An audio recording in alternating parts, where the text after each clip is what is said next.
SER Podcast.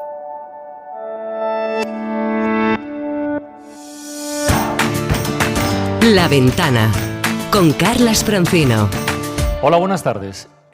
No hace mucho leí un artículo donde se decía que la gratitud, el hecho de dar las gracias por algo a alguien, da un sentido a nuestro pasado, o sea, nos ayuda a entender algo que ya ocurrió, transmite paz a nuestro presente, es decir, rebaja esa sensación de asignatura pendiente que a menudo se traduce en ansiedad, y sirve también para crear o para proyectar pues, una visión de futuro. No solo eso, es que resulta además que hay estudios que avalan los beneficios que proporciona la gratitud, ejercer la gratitud, en términos de salud. Aunque la verdad es que si nos paramos un segundo a pensar, solo un segundo, tampoco hace falta apelar a sesudas investigaciones para reconocer que estamos en deuda muy especial, diría yo, desde hace muchos meses además, con el personal sanitario. Porque es verdad que a causa de la pandemia a todos nos ha cambiado la vida, las costumbres, las prioridades, los miedos. A veces nos sentimos bloqueados, otras acelerados, otras esperanzados, agotados también. Pero ninguno de nosotros lleva meses y meses lidiando a diario con ese virus que ha puesto patas arriba a todo el mundo. Por eso hay que darle las gracias y por eso abrimos hoy esta ventana desde la Fundación Jiménez Díaz de Madrid, donde yo mismo estuve ingresado hace un tiempo, pero como la mía, hay tantas historias, tantos motivos para la gratitud.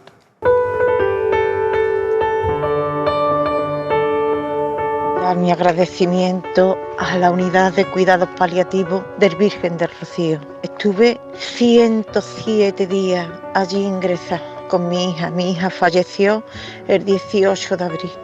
Lo más malo que le puede pasar a una madre. Y ellas me ayudaron, ellas y ellos me ayudaron a todos. No lo puedo explicar, pero fueron los que me hicieron fuerte. Así que no tendría vida para agradecer lo que hicieron por mí. Hace 6 meses di positivo en COVID. Al cabo de unos días me ingresaron en la UCI, muy crítico. Tenía mis horas contadas, en concreto eran 16 lo que me daban. Hoy tengo que decir que hace 6 meses de aquello, y justamente ahora llevo 5 días que me he incorporado a mi trabajo. Por eso yo quiero darle las gracias a todos los sanitarios del Hospital de Luis Alcañiz de Valencia, porque ellos me han devuelto la vida. Yo quiero darle las gracias al personal sanitario de la España vaciada. Mis padres viven en un pueblo de la Alta Sanabria. La media de edad debe estar entre los 70 y 80 años. Y antes de confinarnos, el año pasado el personal sanitario le comunicó a todos los vecinos que no se desplazaran al centro de salud. Así que médicos y enfermeras iban a las casas de los vecinos. Yo quisiera dar las gracias al equipo de ginecología del Infante de Leonor.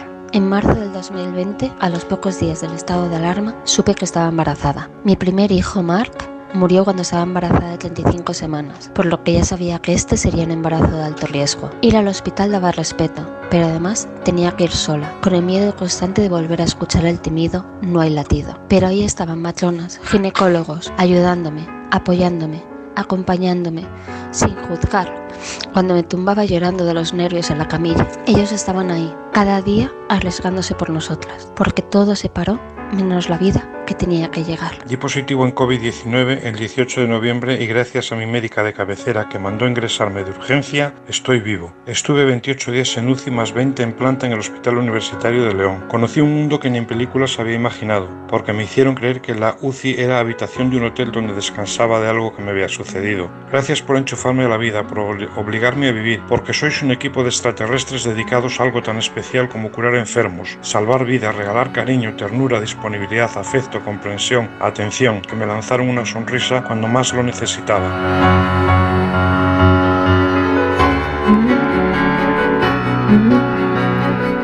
Estas son solo algunas de las muchas historias que durante los últimos días los oyentes de La Ventana han querido compartir con nosotros. Ahora me va a tocar a mí y lo voy a hacer además directamente con una persona, pero quiero agradecer y describir el lugar donde estamos, agradecer que nos hayan acogido aquí y a las personas que un viernes por la tarde, algunas en turno, otras a punto de empezarlo y otras que lo acaban de terminar, están compartiendo en esta aula magna una tarde de radio. Muchísimas gracias, de verdad. Muchísimas gracias por estar aquí. Es un honor.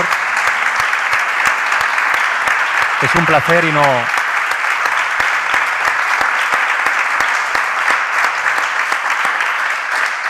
Y no son palabras. Vamos a singularizar. Isaías, buenas tardes. Hola, buenas tardes. A ti te gusta este escenario, ¿eh? Me encanta. A ti te recuerda a un Paraninfo, ¿verdad? Bueno, es el peso de la historia, ¿no? Y de cómo ha evolucionado. Pero tú sabes que aquí se hacen autopsias. Es que en cuanto he entrado, digo, es imposible que hagan, digamos, un teatro tan alto, ¿no? Esto solamente puede tener sentido si aquí abajo se hacían autopsias y los alumnos podían mirar desde arriba. Alumnos que, por cierto, tenían un cenicero todavía, sí. O sea, que se hacían autopsias fumando. Bueno, es un lugar espectacular. Y desde luego estoy muy emocionado aquí por ti. Estoy muy emocionado por poner cara a personas de las que tanto nos has hablado, Francino, y estoy muy emocionado por lo mío también, porque aquí nació mi hijo hace 22 años, Anda. Es un bigardo ya, tiene sus cosas, pero oye, la verdad es que la salud y la fortaleza para salir adelante la sacó de aquí, de la Fundación Jiménez Díaz, donde pasó sus primeros días de vida maravillosos. Laura del Campo, buenas tardes. Hola, buenas tardes, Carles. Laura Secas, bienvenida. Muchas gracias. Gracias por estar aquí, gracias por todo lo que hiciste.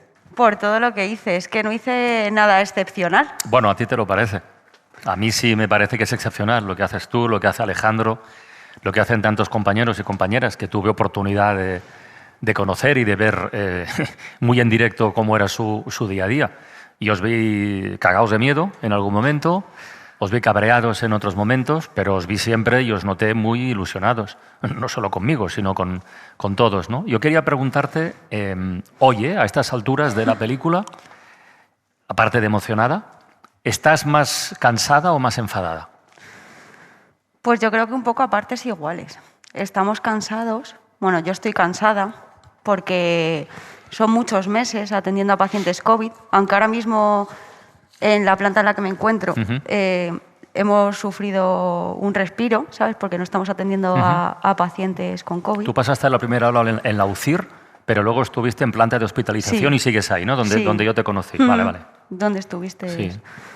Y bueno, también eso me ha servido para ver la cara más dura del COVID y la parte más bonita y más gratificante del trabajo, cuando los pacientes se iban de alta y podían volver a reencontrarse con su familia. ¿A cuántos pacientes llegaste a dejar el teléfono móvil para que hablaran con las familias? ¿Llevas la cuenta? Pues no me acuerdo, pero sobre todo fue al principio. Ya. Al principio, cuando las primeras semanas, hasta que desde el hospital nos empezamos a movilizar como equipo y demás, sí que recuerdo haber dejado mi teléfono para que algún paciente pudiese hablar con su familia. Y a lo mejor te incomoda que te lo pregunte, pero con todo lo que has pasado en estos últimos meses, ¿tu vocación se ha reforzado o ha menguado? Pues ¿O ha habido momentos de todo? Ha habido momentos de todo, pero al final, durante todo este tiempo, he aprendido a trabajar, ¿sabes?, la resiliencia y la fortaleza para poder hacer mejor mi trabajo. Es que hay un montón de compañeros y compañeras tuyos, y hemos hablado con ellos a lo largo de este año y pico tan complicado. Bueno, gente que ha estado de baja, gente que lo ha dejado directamente, gente que está trabajando al límite y cada día lo nota. No sé si hay algún manual de instrucciones cuando estudiáis y os preparáis para esto que te dé 4 consejos de cómo afrontarlo. No, me imagino que no, ¿no? Es el día a día, el trabajo en equipo, el ser un equipo, en la unidad donde estás y el trabajo del día a día. Cada hospital de este país, y hoy repasaremos unas cuantas historias, tiene casos y ejemplos muy determinados. Y aquí en el Jiménez Díaz ocurrió algo el 26 de febrero de 2020, que se detectó el primer diagnóstico dentro de este centro hospitalario, que era el segundo caso de Madrid. Era un chaval de 24 años con síntomas leves y fue noticia.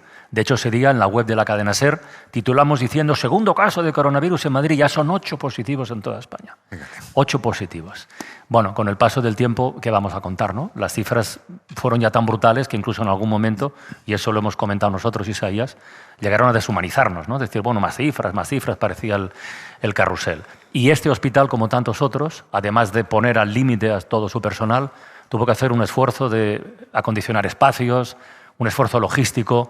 Javier Arcos, buenas tardes. Buenas tardes. Javier Arcos es el director médico de esta fundación, pero además fue durante bastante tiempo coordinador de emergencias humanitarias en Médicos del Mundo y me da la sensación que esta experiencia te habrá servido para lo que has tenido que afrontar aquí, ¿no? Sí, de hecho ha servido mucho, pero jamás en la vida pensaría, cuando estaba trabajando en países en África subsahariana, en Centroamérica o en otros lugares, que esos conocimientos iban a tener que aplicarlos en casa, ¿no? La sensación que tienes cuando te vas a una emergencia es que dejas a tu familia en casa para irte a ayudar a otro lugar. Y en este caso tuvimos que sacar de casa a nuestra familia para poder ayudar a la nuestra, ¿no? Cuenta eso, que tu familia en concreto, te pregunto porque sé la historia, pero me gustaría que la compartieras con los oyentes. Pues mi mujer es especialista en enfermedades infecciosas, con lo cual también tenía una implicación directa, como casi todos los profesionales sanitarios durante la epidemia.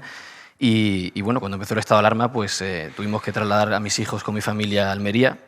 Y la imagen que tengo es dejarles a mis padres, a mis hijos, en una gasolinera de Albacete. ¿Mitad de camino? En la Roda, tomando unos miguelitos, parece un chiste, pero era así. Ellos a un lado de la mesa, nosotros al otro. Y esperar verles en 2 semanas, 3 semanas. Bueno, pues fueron más de 2 meses, ¿no? Ese periodo de tiempo en el que no pudimos ver a nuestros hijos porque tuvimos que trabajar a diario durante cerca de 3 meses, ¿no? Y esto que cuento yo desde el punto de vista personal es lo que le ha pasado a muchísimos sanitarios, a muchísimos profesionales del ámbito de la salud que han tenido que buscarse la vida para poder gestionar aquellos meses de incertidumbre y de miedo para no contagiar a sus familiares, a su familia directa, a sus hijos, sus padres con los que conviven.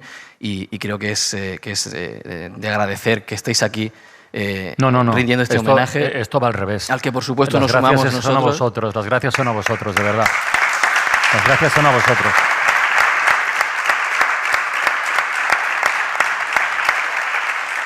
Oye, Javier, nos has contado el depósito en la gasolinera de la Roda. ¿Cómo fue el reencuentro 2 meses después? Porque, claro, los chavalillos son unos enanos, ¿no? 4 o 6 años. Pues fíjate, fui yo solo en 24 horas, ir y volver, porque mi mujer seguía trabajando en la planta COVID. Y bueno, pues recuerdo la imagen de llegar, se abrazaron a la pierna los dos, empezaron a llorar, yo también, creo que nunca había pasado esto en mi vida con mis hijos, llegar a este nivel emocional tan alto. Y fue como durante 4 o 5 minutos no pasó nada más. Se hizo el silencio. Los hombres lloramos también, ¿eh? Absolutamente. A veces, sí. Y de hecho, la primera pregunta fue por su madre, ¿no? Una vez pasados estos 4 o 5 minutos de emoción colectiva, fue la pregunta por mamá, efectivamente. ¿Cuál ha sido el momento más difícil? ¿En algún instante se rozó el colapso aquí en este hospital? A ver, aquí intentamos ir... tuvimos la fortuna de no ser la primera zona de Madrid golpeada. Hay que decir que la situación no fue igual en el sur de Madrid, en la zona de Valdemoro, por ejemplo, en Alcalá de Henares. Sí es cierto que yo creo que todos no vimos todos los signos de gravedad que venían de China y luego de Italia. Hablo del sistema sanitario en su conjunto, pero sí que la capacidad de respuesta fue muy rápida. Aquí nos manejamos básicamente con un mantra que nos repetíamos, que teníamos casi tatuado a fuego, que era que ningún paciente estuviera sin una cama, que ninguna familia estuviera sin información, que ningún puesto de UCI estuviera sin un respirador. Y con eso nos fuimos manejando, ¿no? Y además que ningún profesional no tuviera protección. Y cuando hablábamos de protección hablamos de EPIs, pero también de protección en salud mental. Y desde el principio arrancamos con programas de ayuda, con sesiones grupales. Entonces, en este sentido, intentamos ser súper rápidos y luego la capacidad de adaptación que hemos tenido creo que ha sido muy, muy rápida. A nivel de infraestructuras, por ejemplo, bromeamos con esto porque creo que lo acuñaron los residentes, hay algunos por aquí y de hecho nos lo cuentan, que no sé si los oyentes conocen Harry Potter, la saga de Harry Potter. Seguro que sí. Que sabéis que Hogwarts pues, es un sitio que se reinventa, donde caen las paredes, los muros. Entonces aquí hablaban que esto parecía Hogwarts, que en una guardia bajabas a cenar y cuando subías habían tirado el muro, habían metido 2 boxes y había 2 pacientes más intubados, ¿no? Esa era un poco la sensación que había de cambio dinámico y constante, ¿no?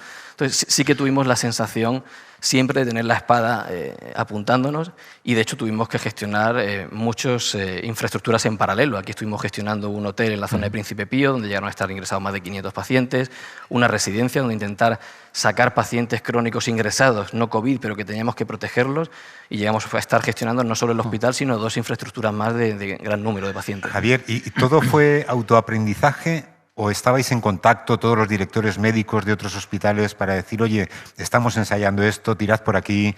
Al principio fue más autoaprendizaje, pero sí es verdad que se ha trabajado en red. Nosotros además trabajamos en red con el Hospital de Valdemoro, Infanta Elena, con el Rey Juan Carlos de Móstoles y General de Villalba, y sí que intentamos trabajar mucho en red, aprender los unos de los otros, compartir muy rápido la información para ir viendo cuál es la dinámica de la epidemia y poner en común muchas prácticas positivas. Por ejemplo, aquí a la hora de intentar ganar camas, entiéndase, intentamos facilitar altas precoces generando sistemas, por ejemplo, de seguimiento domiciliario. Pacientes jóvenes que probablemente les quedarían 2 o 3 días de ingreso, pero que entendíamos que se podía hacer un seguimiento diario telefónico por un equipo de profesionales médicos, que aquí de hecho lo hicieron oftalmólogos, para que veáis un poco la parte de la necesidad de incluir profesionales de otros tipos. Esas buenas prácticas sí que las compartíamos en red. Intentábamos que lo que funcionaba bien en un hospital, lo más rápido posible, ponerlo en marcha en otro, porque nos parecía que era la mejor manera, ¿no? Trabajar en equipo. Eso es el pasado y el presente, y eso va también para ti, Laura. ¿Cómo estáis hoy? ¿Cómo estáis hoy? ¿Cómo está la situación? ¿Cómo está el día a día? Pues parece que con todo esto de las vacunas la situación está mejorando. Hay menos pacientes que ingresan con COVID. Y yo te hablo por mí, por mi unidad, que hasta hace escasamente un mes tratábamos a pacientes COVID y ahora mismo no hemos conseguido limpiarla y cerrarla. Me gustaría incorporar a la conversación, no está aquí en el aula magna de la Fundación Jiménez Díaz, pero está en Radio Barcelona, alguien que de logística relacionada con la salud pública, campañas de vacunación, situaciones de emergencia, etcétera, etcétera, sabe mucho, porque estuvo un montón de tiempo al frente de Médicos Sin Fronteras en todo el mundo. Hoy está en el Instituto de Salud Global de Barcelona y es un crack. Y además es amigo nuestro, o sea que ¿para qué nos íbamos a invitar? Rafa Vila San Juan, buenas tardes. Buenas tardes, y con una pena tremenda de no estar hoy con vosotros. No puede estar, bueno, en fin, por las circunstancias, pero vamos, que me da una pena tremenda no poder estar además con todos esos compañeros que están ahí pues trabajando, ¿no? Como decía Javier, y a mí hay una cosa que he vuelto, ¿no? Con estos testimonios a los primeros días de la pandemia y cuando en fin, la sensación de emergencia se coló en todas las puertas de hospitales, ¿no? Y tanto a Javier como a Laura, ¿no? Me gustaría preguntarles qué hemos aprendido un año y medio después, ¿no? Y si tenéis la sensación de que todo este trabajo que habéis hecho se empieza a entender que si no hubiera sido por un magnífico sistema de salud pública en España, hoy estaríamos, pues, en fin, hablando de otra tragedia, ¿no? Y si eso se ha entendido, si tenéis la percepción de que se ha entendido. Voy yo, si quieres, Laura. Bueno. Yo tengo mis dudas de que se haya entendido. Yo también. Creo que la magnitud de lo que se ha vivido dentro de los hospitales en general... También tengo dudas de que tengamos un magnífico sistema. Tenemos unos magníficos profesionales. Claro. El sistema como estructura y diseño, bueno, ahí podríamos hablar también. Bueno, yo creo que efectivamente la dimensión real de lo que ha ocurrido creo que no se percibe fuera. Creo que la carga a la que se ha sometido de forma continuada, el estrés al que se ha sometido al sistema sanitario en su conjunto, creo que no se conoce fuera. Creo que la capacidad de respuesta y de anticipación ha sido muy potente porque ahí están los resultados, ¿no? A pesar del inmenso volumen de casos, creo que hemos sido capaces de sacarlo adelante. La campaña de vacunación está siendo otro ejemplo, ¿no? Creo que estamos yendo muy rápido. Si nos comparamos con países del entorno europeo, estamos yendo a bastante buen ritmo. Solo en este hospital van más de 105.000 vacunas puestas, más de 100.000 vacunas solo en este hospital. Pero efectivamente comparto contigo que creo que no se ha percibido bien la gravedad y la intensidad de lo ocurrido, porque además estamos hablando de gestionar un gran volumen de una enfermedad desconocida en aquel momento, con el miedo que generaba en todos los profesionales. Todos teníamos miedo, en las primeras semanas todos teníamos un cierto nivel de estrés y creo que esa carga emocional, por mucho que hablemos de ella, solo los que lo han vivido saben el nivel al que ha llegado. Sin ninguna duda. Mira, vamos a buscar otra historia. El Hospital de la Candelaria, los oyentes seguramente lo recordarán, fue el centro sanitario el primero que tuvo que gestionar un episodio grave de coronavirus, un caso procedente de La Gomera, seguramente nos acordamos, ¿no? Y la Candelaria fue también el hospital que tuvo que lidiar a finales de febrero de 2020 con aquella crisis de un hotel en Adeje que hubo que aislar, medicalizar casi 1.000 personas. Por eso hoy queríamos, en esta tarde de dar las gracias al personal sanitario, revisitar ese hospital. Ahí se encuentra nuestro compañero de Radio Club Tenerife, Eric Pestano. Eric, buenas tardes. Hola. ¿Qué tal, Francino? Buenas tardes. Y no estás solo, ¿verdad? No, estamos con Débora, ella es auxiliar de enfermería. Estamos en esta recepción del hospital en el que están confluyendo dos circunstancias. Por un lado, hay gente que está esperando para vacunar con toda la esperanza y la ilusión por seguir adelante y recuperar cierta normalidad. Vemos mascarillas, tranquilidad, cierta normalidad. Pero por otro, en contraste, en este hospital, que es el más grande del archipiélago con 932 camas, pues hay 77 pacientes ahora mismo COVID-19. Débora los ha visto prácticamente pasar a todos, porque Débora trabaja en urgencias desde hace 6 años aquí en este hospital. Y Francino, ella ha sido aislada 2 veces. La primera, aquel día 14 de marzo en el que todos nos fuimos para casa. Débora, ¿qué tal? Buenas tardes. Hola, buenas tardes. ¿Cómo fue aquel momento? ¿Cómo viviste aquel momento en urgencias?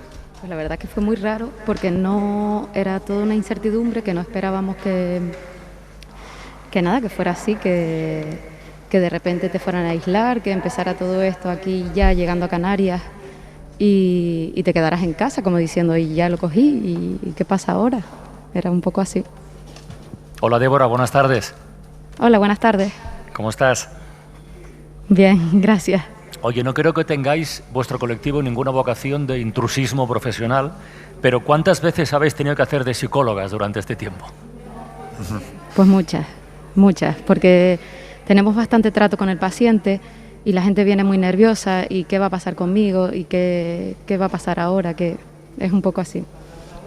¿Qué han necesitado más las personas que han pasado por tus manos? Buscar una sonrisa, buscar una palabra de ánimo, que le contaran las cosas como son. ¿Qué es lo que más te demandaban, Débora? A ver, nosotras no podemos contarles, a no ser que sea el médico, no les puede contar lo que tienen realmente. Ya. Pero sí es verdad que le intenta sacar una sonrisa a la gente y tranquilizarlas un poco, darle un poquito de confianza y un poquito de apoyo para que se encuentren más seguros. Porque la verdad es que ha sido muy incómodo. Hemos visto gente que ha fallecido sin tener a su familia aquí, porque no se permitían las visitas, la gente estaba aislada y ha sido duro. Yo quería preguntarte una cosa, y a lo mejor Laura también quiere meter baza. Esa cercanía que exhibís y que practicáis con todos los pacientes, bueno, para nosotros, que lo somos, es una bendición. Pero para vosotras, ¿es una bendición o es una carga? Es decir, tú, tanta cercanía, al final del día, ¿te pesa o te ayuda, Débora? No, yo, por ejemplo, en mi caso, yo intento irme tranquila a mi casa. De decir, en el momento que estoy con el paciente, pues me involucro con el paciente y hablo con él y le doy tranquilidad y le saco una sonrisa si puedo y me voy tranquila a mi casa. Después es verdad que tienes que dejar el hospital atrás, pero es verdad que no siempre se consigue.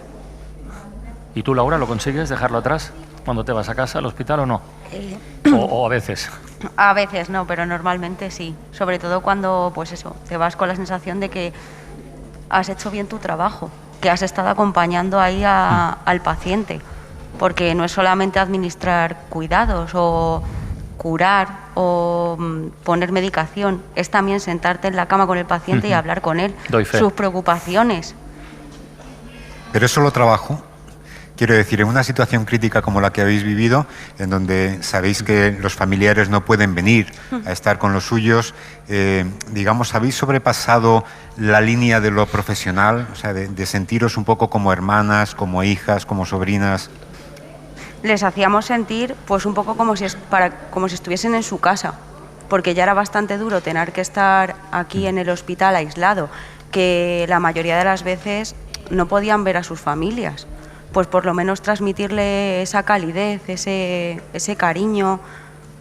Ahora que no nos escucha Francino, él ha hablado de lo que veía en tus ojos cuando te miraba, ¿no? La inquietud, a veces el miedo. ¿Tú qué veías en los ojos de Francino? A veces un poco de miedo. Sí, sí, yo lo tuve. Miedo. Lo que pasa que no llegué al estadio de pánico, pero un poquito de miedo. Intentábamos hablar. Sí, sí. Para otra cosa no, pero hablar. Bastante. Sí, sí. Aunque perdí la voz, ¿te acuerdas? Me acuerdo que perdió la voz. Lo preocupado que estaba. Y que le preocupaba muchísimo. Él decía, tengo voz de canario. Y yo le decía, no te preocupes, que ya verás como al final la terminas recuperando. No te preocupes, que te enviamos a La Gomera. Si tienes voz de canario, te enviamos allá. ¿Cuánto miedo habéis pasado? Porque, a ver, nosotros, no estando en una sala de hospital, no hemos visto mucha gente que desgraciadamente se ha ido, pero vosotros lo veíais, era vuestro día a día, y teníais que hacer frente a estas situaciones. ¿Cuánto miedo? Porque miedo habéis tenido seguro. Eso va para ti, Laura. Sobre todo miedo al principio. Ya. El primer día que te pones el EPI y tienes que entrar a la sala donde te toca atender a pacientes. Ese día yo lo reconozco, iba de valiente, pero luego estaba cagada de miedo. En términos técnicos. Sí, sí, eso más lo entiende todo el lenguaje técnico. Sí, que es como hay que explicar las cosas. Oye, déjame un segundito, primero decirle adiós a Débora. Débora, te enviamos un abrazo en forma de aplauso desde aquí. Gracias por tu trabajo, de verdad. La Ventana, desde la Fundación Jiménez Díaz. Homenaje a los sanitarios, con Carlas Francino. Esta es hoy una ventana para la gratitud. Estuve 30 días en la UCI del Hospital Clínico de Barcelona. Quiero agradecer enormemente a todo el personal que trabaja en el hospital, tanto médicos, enfermeras, servicio de limpieza, secretaría, por el trato excelente al que me sometieron, y un recuerdo muy especial a la doctora Sara, a la doctora Julia y a la enfermera Claudia, que en la UCI se dejaron su vida para salvar la mía. Mi agradecimiento es para el centro de vacunación del Centro San José, porque la verdad que una muy buena organización, desde el primer señor que te recibe en la puerta hasta el último. Quiero dar las gracias a la farmacéutica de mi barrio, que me da las medicinas con la seguridad social. Gracias al psiquiatra que cuida de mí. Y gracias a todos los que trabajan, a la médica de cabecera, que también me ha cuidado. Y gracias, gracias y gracias. Por un lado, muchísimas gracias, infinitas gracias. Estamos orgullosos de ellos y pedirles humildemente perdón por el lamentable espectáculo que estamos dando. Mi agradecimiento infinito a todos los sanitarios y a toda la gente que trabaja en la sanidad pública, desde médicos a celadores. Después de año y medio de subidas y bajadas, os merecéis el reconocimiento de todos los ciudadanos y ciudadanas por vuestra labor casi altruista y vuestra fe en la sanidad pública. Va por vosotros.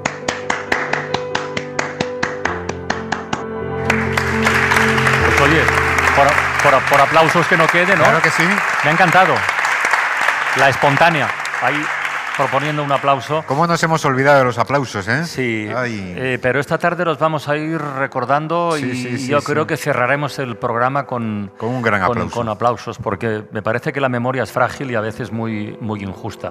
Y este programa de hoy pretende ser un modesto gesto de agradecimiento, pero seamos francos, es decir, en el conjunto, en lo general, esos primeros tiempos de confinamiento, de salir a los balcones, el espíritu que había ahí detrás, eso no está. Bueno, eso no está y hay que admitirlo. Ha habido uno de los oyentes que hablaba de gratitud y de perdón también, ¿no? Pedía perdón en nombre de todos. Pedir perdón. Y hay que pedir perdón. Sin ninguna también, duda. Mira, vamos a viajar ahora al Hospital Universitario Politécnic La Fe de Valencia para hablar con una jefa adjunta del Servicio de Medicina Intensiva, porque así aprovechamos un poco para tocar todos los palos en el campo de la sanidad, ¿no? Radio Valencia, Quique Lencina, buenas tardes. Hola, ¿qué tal? Muy buenas tardes. Pues hola, nos hemos acercado ¿Con quién estás? A ver. Bueno, estoy con Francisca Pérez, adjunta del Servicio de Medicina Intensiva del Hospital La Fe de Valencia, como decías, y nos hemos acercado a este hospital porque es uno de los hospitales de referencia de la ciudad. Aquí además se forman también futuros profesionales de la medicina. Y bueno, Francisca ha atendido desde el inicio de la pandemia una cantidad innumerable de personas que ha vivido además en primera persona tanto la alegría de poder curar a pacientes con COVID como, me imagino, la tristeza y sobre todo la impotencia de no poder hacerlo con otras tantas personas. Francisca, ¿qué tal? Buenas tardes. Hola, buenas tardes. Bueno, la pandemia se ha comportado de forma diferente en cada zona. Aquí en la Comunidad Valenciana la ola más importante fue la que se produjo en enero-febrero. Sin embargo, la primera ola fue la más intensa por el gran desconocimiento que había sobre el tema. ¿Cómo recuerdas aquellos inicios y sobre todo aquella incertidumbre, ¿no?, que planeaba sobre todo el personal sanitario y evidentemente también sobre la sociedad en general? Bien, pues lo cierto es que en la primera ola que tuvimos una explosión de pacientes, que aunque la incidencia fue menor que el número de casos que tuvimos ahora a finales de enero, principios de febrero, lo vivimos pues con la incertidumbre como todos, como tanto a nivel personal como a nivel profesional. Pero sí que es verdad que desde el primer momento trabajamos todos como un gran equipo, desde médicos, enfermería, auxiliares, y nos sentíamos protegidos. Y además aunábamos fuerzas y siempre, digamos, que haciendo una huida hacia adelante, ¿no? Era lo que teníamos por delante y con nuestras dudas y con nuestras incertidumbres, pues siempre hacia adelante y hacer las cosas que mejor se podían hacer, con el apoyo, desde luego, desde todos los profesionales. Francisca, buenas tardes.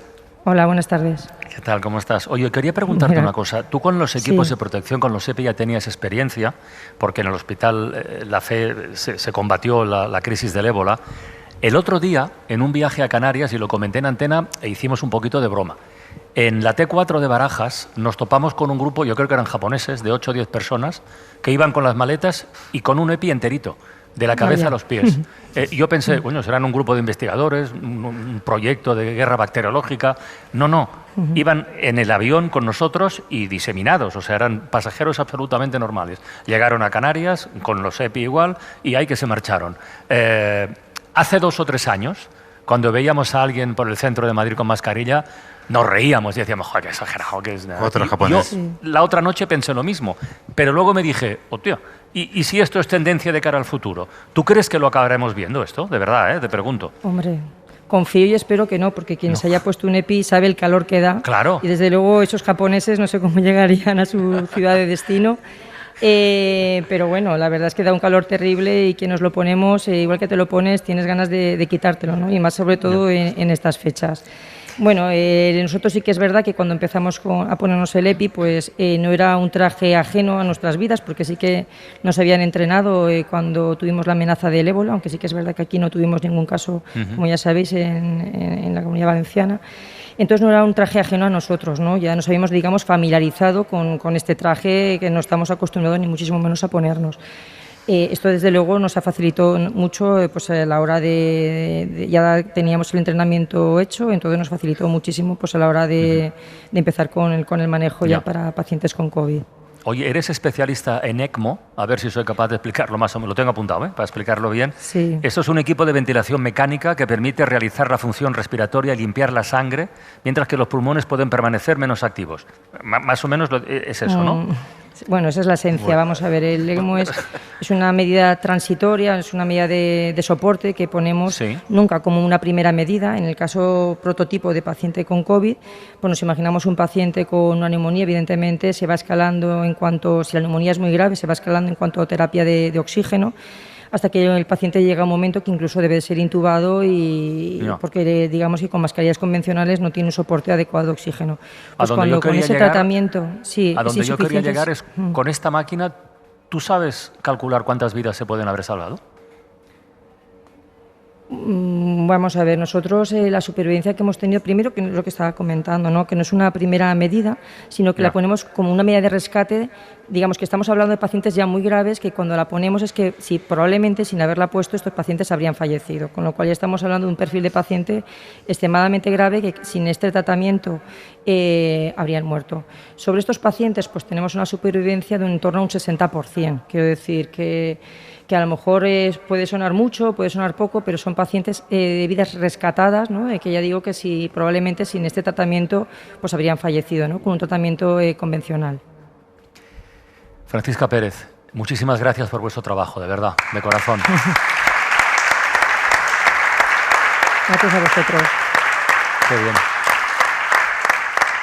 Esto no lo había pensado, Isaías, pero llaman los aplausos incorporados. Sí. O sea, a cada invitado o invitada que vayamos escuchando. Me llama la atención, es una forma lo quería haber magnífica preguntado a Francisca, porque claro, aquí hay mucha gente en España que por fortuna nunca ha pisado un hospital, ni ha estado hospitalizada. Cuando oigo lo de medicina intensiva parece que la otra medicina es relajada, y creo que no. ¿A qué se dedican los intensivistas? Pues los intensivistas se dedican a manejar al paciente más crítico, ¿no? Claro. Aquel que necesita algún tipo de recurso extraordinario. Sí, como el ECMO como la máquina. Y ese fue el gran reto de la epidemia, ¿no? Los hospitales al final funcionan con una carga de enfermedad que más o menos es estable durante el tiempo. Sabemos que hay gripe en invierno y tenemos que incrementar los recursos. Y los cuidados críticos, afortunadamente, representan una carga pequeña del total de la actividad que se hace en un hospital durante una época normal. El problema es que el estrés al que sometió este tipo de enfermedad generó que necesitásemos muchísimos más recursos humanos y técnicos para ese paciente crítico. Y eso requirió no solo conseguir respiradores, sino un aprendizaje de todos los profesionales, como es el caso de Laura y muchos más, que tuvieron que cambiar su conocimiento y adaptarlo a esta necesidad, ¿no? Bueno, y luego está la atención primaria, que hay que prestar muchísima atención estos días con lo que está ocurriendo, porque estaba ya muy tensionada antes de la pandemia, antes del COVID. Durante la pandemia no se reforzó, hay que decirlo así, hay que recordarlo, así que muchos centros de salud pues han colapsado directamente porque tienen que sumar a las tareas habituales, que ya son bastantes, pues lo del diagnóstico, el rastreo, mal que bien que se haga y todas esas cosas, ¿no? Esta tarde era imprescindible, en un programa especial como este, acercarnos a la base de la pirámide, que es efectivamente la atención primaria. Vamos a hacerlo visitando el barrio de Pajarillos, en Valladolid, el Centro de Salud Circunvalación. Allí está Diego Merayo, compañero de Radio Valladolid. Diego, buenas tardes, ¿cómo estás? Hola. Hola, buenas tardes, Carlas y compañeros. Junto a una médico de familia, ¿no? Efectivamente, os la voy a presentar en tan solo un segundo, pero os quiero decir que el lugar donde nos encontramos es un antiguo mercado central de alimentos. Esto lo era hace unas décadas. Ahora es un sitio lleno de vida. Tiene centro cívico, hay un centro de mayores, hay una piscina, hay canchas de baloncesto, hay un parque. Ahora mismo todo esto que os cuento vacío, porque hace 30 grados aquí en Valladolid y además la gente está en casa escuchando La Ventana, por supuesto. Pero en este lugar también hay un centro cívico, como bien decíais, y está con nosotros pues una de sus médicos de familia, Marta Marina García, que la verdad es que trabaja desde hace ya 5 años con mucha pasión en este lugar. Marta, buenas tardes. Hola, buenas tardes. Yo he descrito lo que se vive aquí. Este es un sitio de ocio donde mucha gente durante todo este tiempo ha disfrutado y se ha intentado olvidar de la pandemia. Pero frente a esta puerta en la que nos encontramos, la de tu centro de salud, ¿qué ocurría durante todo este tiempo? Bueno, pues al principio, un poco como todos los compañeros, mucha incertidumbre y miedo también, miedo por nuestros pacientes, miedo por contagiarnos nosotros, contagiar a nuestras familias. Y luego lo que sí que se ha desarrollado desde el principio ha sido pues una capacidad de adaptarnos casi al minuto, ¿no? Las recomendaciones y los objetivos que teníamos que alcanzar eran cambiantes de manera muy rápida y además la población nos demandaba esta información y contactaban con nosotros y nosotros teníamos que estar muy actualizados. Entonces esto nos ha hecho estar muy pendientes desde el principio. Además también yo creo que no todo esto de la pandemia ha sido malo. Creo que nos ha permitido a muchos de nosotros, sobre todo compañeros que se han ofrecido voluntarios a los equipos de COVID para atención en las residencias, compañeros jubilados que han pedido, por favor, reenganchadme y decidme, ponedme en algún sitio que puedo hacer. Los residentes que estaban en formación en el hospital y que han pedido volver a los centros de salud, oye, yo me vuelvo, voy a renunciar a mi formación ahora mismo, yo me vuelvo para ayudar. Y a mí esto me emocionaba al principio de la pandemia porque me parecía que era una forma un poco de que aflorara otra vez nuestra vocación, esa que a veces se pierde con el día a día y con tanto trabajo y tanto cansancio que llevamos acumulado. Marta, buenas tardes. Buenas tardes. Oye, has hablado de emociones. Yo quería decirte algo. Los médicos de atención primaria tenéis un trato especialmente cercano con los pacientes, conocéis sus historias, sus vidas prácticamente. Bueno, en este tiempo, en estos meses, ¿has perdido alguno de esos que tanto conocías? Pues desgraciadamente sí. Desgraciadamente hemos llorado con las familias. Hemos perdido pacientes no solo de COVID, sino también de otras patologías que por la situación se han diagnosticado algo tarde. Y efectivamente nosotros, no somos solo los médicos de familia, nosotros aquí somos un equipo multidisciplinar donde pues todos estamos muy en la comunidad y conocemos perfectamente al paciente, su entorno social, familiar, incluso económico y sí, hemos llorado. Marta Marina García, muchísimas gracias por vuestro trabajo, de verdad. Gracias.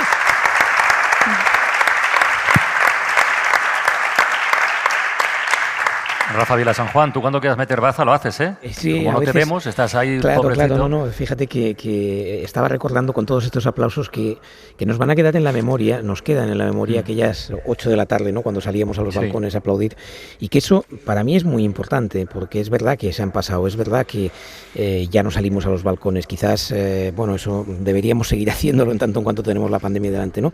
Pero fíjate, el gesto, fijaros, sobre todo los sanitarios, ¿no? El gesto de millones de personas va a significar mucho cuando alguien afronte aquello de vamos a ver si recortamos un poquito en sanidad, que en el fondo no es tan necesario, ¿no? Y yo creo que eso sí se les va a echar en cara. Es decir, eso ya no puede volver a pasar. Lo que necesitamos hoy por hoy, nuestra seguridad está mucho más en manos de la sanidad que de cualquier otro componente que podamos pensar. Y por lo tanto, ahí está el futuro. Estos aplausos que entonces sonaban en los balcones, yo creo que tiene que ser no solo de agradecimiento, que lo son evidentemente, sino de recuerdo y de memoria. Y la primaria es una inversión muy rentable, porque si detectas una enfermedad en sus inicios, después es mucho más fácil y más barato, digamos, entre comillas, salir adelante, ¿no? Si se hubieran hecho todos los rastreos con los mecanismos, con los medios, porque esta es una pregunta, ¿no?, que quizás podría ponerle a Javier, no sé, al personal sanitario que está allá, ¿no? Pero ¿cuántas veces todo el esfuerzo humano se perdía porque no tenían los recursos técnicos, ¿no? Y eso pasó durante una fase muy importante, la fase primera del de la pandemia, ¿no? Pues eso en la primaria también pasó, porque no tenían ni los mecanismos de diagnóstico tenían siquiera, ¿no? Y eso es muy importante porque es lo que te evita que luego se colapse todo lo demás. Javier. Sí, es verdad que esto de los recursos técnicos es peliagudo porque, por ejemplo, te hacía referencia a los diagnósticos, claro, era una enfermedad de la que ni siquiera había un diagnóstico. Yeah. Y en ese sentido, la ciencia ha dado la solución, ¿no? Es cierto que es una enfermedad que no conocíamos nada y en muy poco tiempo la ciencia ha sido la solución. Sí, hemos aislado un virus, hemos generado mecanismos diagnósticos, en menos de 3 meses se han distribuido por todo el planeta y en menos de un año teníamos una vacuna y en el lugar en el que estábamos atendiendo a miles de pacientes, ahora estamos vacunando a miles de personas, ¿no? Entonces sí que comparto la visión claramente de que la solución está en la ciencia y la inversión en la ciencia siempre va a ser útil, ¿no? Porque claramente aquí ha venido la solución, ¿no? El principio de la solución en el que estamos, todavía no hemos terminado, claramente viene de ahí, ¿no? Déjame completar un poquito el retrato, porque esto es como, ¿os gusta jugar al dominó? ¿Jugáis bueno, sabéis lo de las fichas, ¿no? Que si empujas una, van cayendo a todas. Bueno, lo mismo ocurre en un hospital, donde todas las piezas, absolutamente todas, son imprescindibles. Por ejemplo, aquí en la Jiménez Díaz están los médicos, las enfermeras, los auxiliares, pero están también las limpiadoras, los técnicos de laboratorio, los celadores, los administrativos, los pinches de cocina, los conductores de ambulancia. Vamos a quedarnos con un ejemplo concreto, con el Hospital Universitario Reina Sofía de Córdoba, porque María Eugenia Vilchez ha hablado con todos ellos y con todas ellas. Rafi lleva 32 años trabajando en el servicio de limpieza del Hospital Reina Sofía. Yo viví de SIDA, cuando empezó SIDA, empezó el ébola, también estuvimos aquí, pero esto ha sido una cosa muy especial, muy grande. Ana ha llegado al hospital en plena pandemia. Como celadora hemos trabajado mucho, muy duro. Hemos tenido miedo porque estamos en primera línea. Entonces hemos tenido que superar ese miedo para ayudar a los pacientes. A Ángel, que durante años fue representante farmacéutico, nadie le dijo que el destino lo llevaría en 2020 a la puerta de las urgencias del Reina Sofía. Pues empecé el contrato el día 11 de enero hasta que estalla la pandemia y a partir de ahí es el torbellino, la vorágine que nos quedamos aquí inmersos y esto fue un desastre. Ninguno de ellos es sanitario, como tampoco lo son las cocineras, los conductores, los operarios de mantenimiento, la unidad de personal o la plataforma logística de compras, pero sin su aportación es imposible que esto funcione. A las 7 de la mañana empezamos, estamos aquí desde las 6:30 organizando, preparando, con mira de que cuando se empieza el personal a entrar en el hospital, pues se vea todo muy limpio porque quiere todo el mundo que esté. Ahora mismo ve mucha limpieza, ole mucha lejía, ole muy a limpio. El servicio de limpieza llega al hospital cuando todavía no ha amanecido. Siempre se ha valorado, pero ahora vemos que más. De la lavandería, de los túneles de lavado y plancha del Reina Sofía, salen cada día 6 toneladas de ropa de cama, pijamas y uniformes, tanto de pacientes como de profesionales. Toñi es la jefa de servicio y Sara la encargada del alojamiento. Nosotros en lavandería, el 80% de la ropa que llegaba era contagio. Mira, nosotros venimos lavando a diario una media de 6.000 kilos. ¿De ropa? De ropa. Y durante la pandemia había 3.000 o 4.000 kilos de contagio. Túneles de lavado industriales, sí. Y a nivel de planchado lo mismo, son calandras. La mejor lavandería de Andalucía. Y por eso podemos sacar 6.000 kilos. Claro. Por eso y por el personal que tenemos. Después de trabajar en hospitales de toda España hasta poder encontrar su plaza definitiva, Ana tiene en el Reina Sofía su sitio como celadora. Yo me tuve que ir porque aquí al principio, hace unos años con la crisis, llamábamos un poco y no tenía punto y me tuve que ir por fuera. A los 6.000 profesionales que trabajan en este hospital los gestiona la unidad que dirige Diego. Pues al principio con mucha incertidumbre, ¿no? Sobre todo en los primeros momentos, porque no sabíamos esto cómo iba a ir. En principio parecía que estaba una situación más o menos controlada y cuando veíamos que se descontrolaba en la calle, cómo repercutía en los hospitales, cómo la gente lo sufría, ha sido muy duro. Después al final te acostumbran. Han pasado 485 días desde que el 10 de marzo de 2020 se confirmó el primer caso de coronavirus en Córdoba. Desde entonces han cambiado muchas cosas. Ha sido un antes y un después, por lo menos en mi vida personal. Han cambiado totalmente mis prioridades. Antes tenía otra y ahora le doy más valor a las cosas que antes apenas ni pensaba que darle ese valor. Como en otras ciudades, la pandemia se ha llevado aquí a muchos de nuestros amigos y familiares. Pero nos ha dejado el ejemplo de miles de profesionales que, como Ana y sus compañeros, sanitarios o no, se han dejado la piel este año en la titánica tarea de cuidar, de atender, pero también en la de empatizar con el dolor ajeno, porque solo ellos saben que pueden calmar el dolor de alguien que tienen cerca con tan solo un gesto. Muchísimo. Yo, una chica que desgraciadamente salía y claro, lloraba, pero yo veía que lloraba ya demasiado. Y resultaba cuando yo la saqué al ascensor y dije, ya está mujer, que ya está bien, ya está. Dice, sí, pero ya no me espera nadie, ni mi madre ni mi padre me espera. Muy duro, ¿no? Mucho. Claro. ¿Qué se dice en un momento así? No sabe uno qué decir, ¿no? Pues nada, no te quedas sin palabras, pero bueno, es emocionante y también le das todo el ánimo que tú puedes darle, o intenta transmitirle fuerza y para adelante. Es lo que intentamos.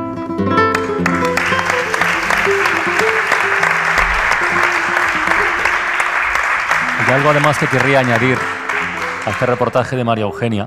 He mencionado más de una vez a un enfermero de aquí de la Jiménez Díaz que se llama Alejandro, al que tuve oportunidad de conocer, y Laura me acaba de pasar un mensaje escrito que nos envía y que enlaza con esto que acabamos de escuchar. Dice Alejandro, hay un mensaje que sería justo lanzar desde aquí a las familias afectadas que convirtieron sus propias casas en salas de espera confinadas y que finalmente perdieron algún ser querido, que tuvieron que hacerlo sin verles ni despedirse, y que posiblemente tengan un proceso de duelo más doloroso. Por si les ayuda un poquito, nos dice Alejandro, decirles que los sanitarios competimos contra la situación para que no estuvieran solos, que queremos que en la mayoría de casos lo conseguimos, que ojalá les ayude pensar que les dimos dignidad y calor pese a llevar nuestros enormes trajes de protección, que los acompañamos a pie de cama con normalidad y que se marcharon cogidos de nuestras manos.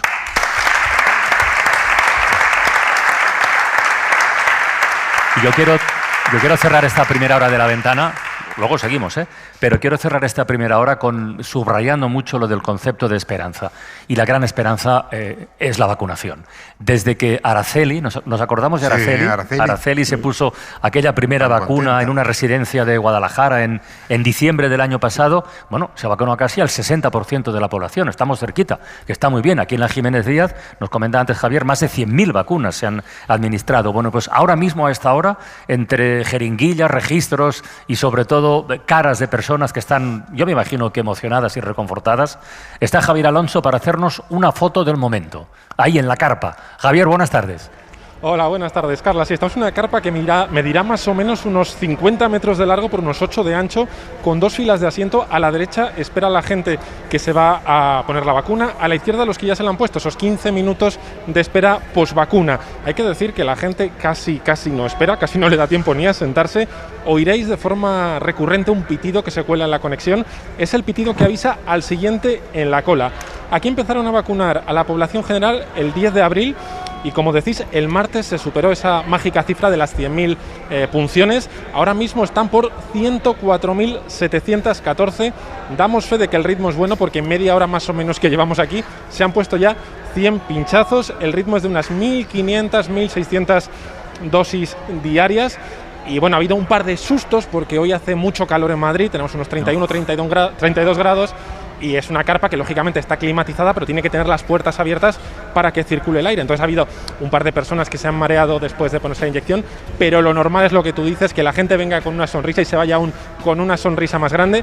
Y lo más importante, Carla, es que con cada pitido que se escuche y que se cuela en esta conexión, estamos un pinchazo más cerca de acabar con esto.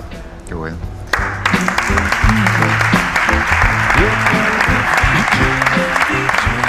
Pues así cerramos con aplausos y con esperanza esta primera hora de programa. Javier Arcos, Laura del Campo, ha sido un placer. A Laura reencontrarla y a Javier conocerle, de verdad. Igualmente. Gracias por vuestro trabajo y nada, además tú estás de turno, ¿no? Sí. Pues gracias por interrumpirlo para bajar aquí. Oye, Francino, ¿y cuántas veces hemos dicho se juegan la vida, se dejan la piel? Hay muchos que se han dejado la vida. Yo creo que el último aplauso de esta hora tendría que ser para ellos también, ¿no?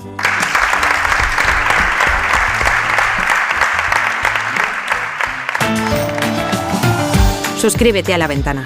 Todos los episodios y contenidos adicionales en la app de Cadena SER y en nuestros canales de Apple Podcast, Spotify, iVoox, Google Podcast y YouTube. Escúchanos en directo en la SER de lunes a viernes a las 4 de la tarde. Cadena SER. La radio.